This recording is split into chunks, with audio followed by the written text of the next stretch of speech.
Hi, my name is Alan Kaye. I'm the commercial director for Transworld for the state of Florida for the last 5 years. Originally from New York, was born in Manhattan and grew up on the South Shore of Long Island. Always wanted to come to Florida, always loved the warm weather, always grew up near the ocean, so I wanted to be close to the ocean in South Florida.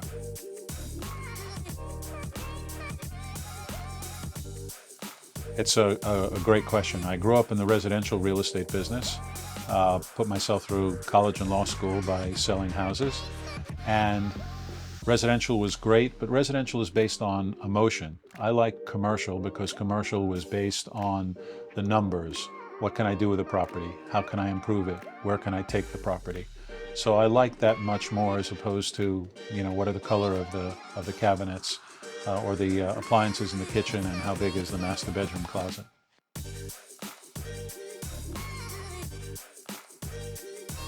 It's really not the businesses as much as it's the business owner. I find I love the motivation that some of the business owners get because in our business we get up in the morning and we don't have a salary, we don't have any guaranteed income and create something out of nothing. And that's what these business owners have done. They've started a business, there's no guarantee that they're going to be successful, but they put in hard work, they make a dedicated effort, and they create something positive out of something that really had no guarantee to begin with. Oh, there have been many memorable moments, really depending upon each client. But probably one of the most satisfying was when we sold the Kaye and working with the family from the Kaye, 65-year-old business, had been in Fort Lauderdale forever. I even have a photo of the Kaye on Fort Lauderdale, on Federal Highway, and there was nothing else there. It was all cow pasture. And it was one of the first buildings built. And this family had stayed with it through 65 years, and we were dealing with the matriarch, and we were dealing with her daughter and the granddaughter. And we had a lot of issues because basically we sold an iconic restaurant that did not have a kitchen because they had a flood in the kitchen when the roof collapsed. And we were able to work with them to maximize the value of the restaurant, but also maximize the value of the real estate, which was 2.65 acres. And we turned that into, a tremendous opportunity where ownership got an excellent price and kept a piece of the business moving forward. And now the legacy continues with the new and improved Kaye, which has just reopened.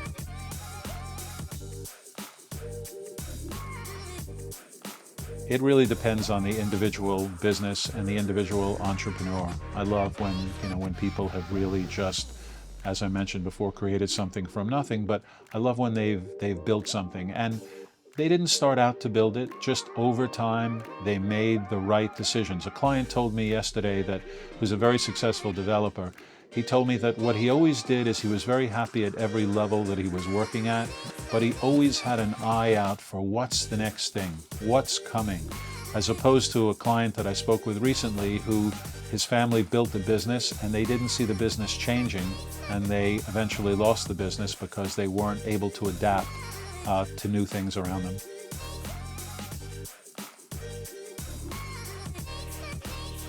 Well, the clients that have worked with me know that I'm very relationship oriented, I'm very detail oriented, I stay very involved in the transaction from beginning to end because there's an expression that I've always loved that problems don't kill deals, surprises kill deals. So you have to be on top of everything. And basically we get paid in our industry for moving a transaction forward, but anticipating situations before they become problems and coming up with creative solutions.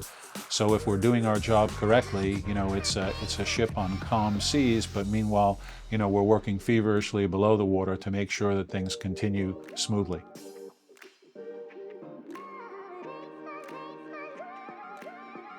The first thing I would do is I would make sure that I knew the real value of the real estate, and I had somebody who was become my agent, the person who was fighting for me as if it was their business.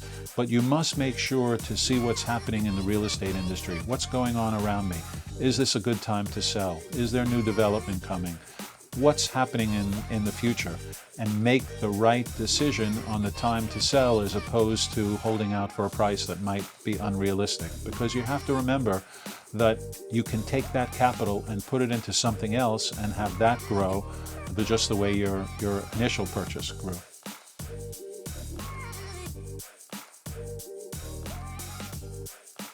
They have to know the market. They have to know what's going on in the market. They have to know what's happening around them. Is the area improving? Is the area on the downswing? Are there new properties that are coming in that would potentially, be competition for your property? You have to know the market. You have to understand what's going on. And to do that, you really need somebody who's in the business every day, who really works it, who understands what's going on, and who sees trends coming. For each person, that's different. It's a very individual situation. Some people make a decision, in our industry based on, financial need, partnership breakup, divorce, anything that can happen like that. So that's up to them, personally. But the right time to sell is really the best time for you, and you determine that by looking at all of the features, everything else that's going on in the market, and deciding whether or not this is the best time.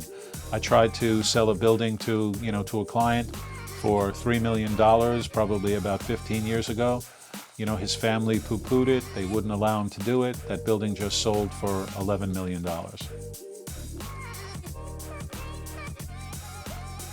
I love the energy that's generated. I love the resiliency. I love watching guys to see how they became successful.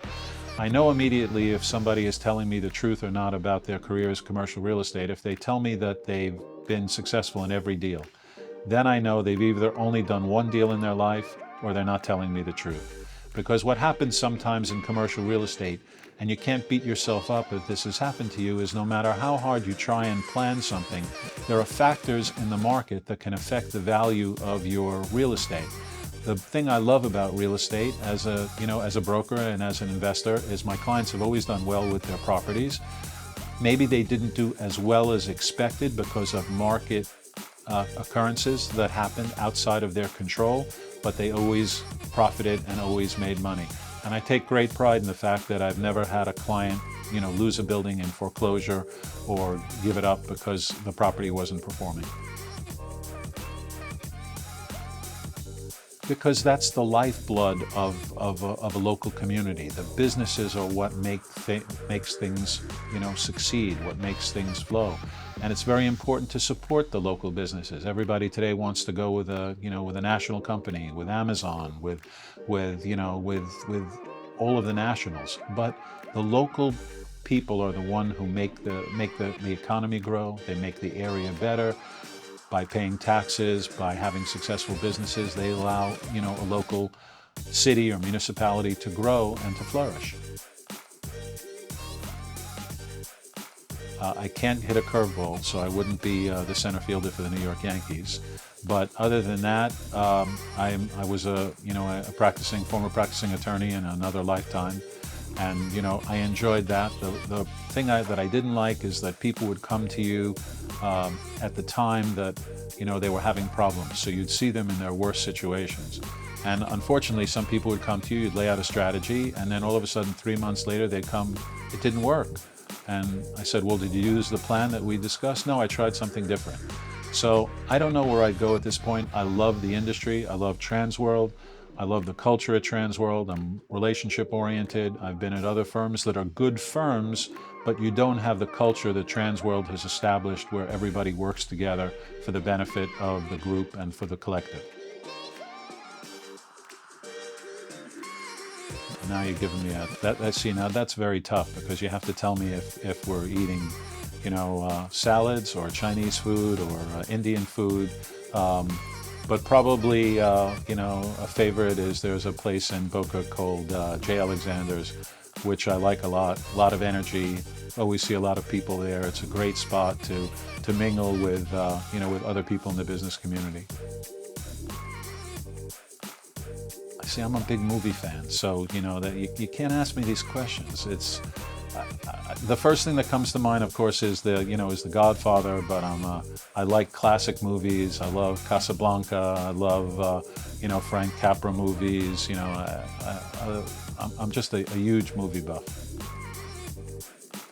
Rich Dad, Poor Dad was one of my favorite books because I love the message, and I love the fact that the people who I've noticed in my life who have been very successful aren't necessarily the biggest or the brightest. They're the people who had vision and who moved forward and who did things a little bit differently than other people, a little bit more follow through, a little bit more tenacity.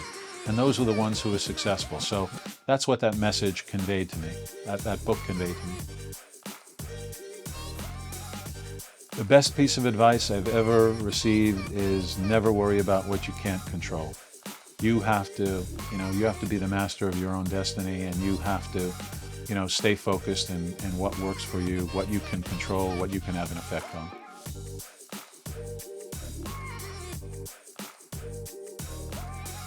Best place to always reach me is my cell, 954-558-8058. That's 954-558-8058. I can give you my email address, which is akaye@tworld.com, akaye@tworld.com, but I always answer my cell, and please call me at any time if I can help you in any way.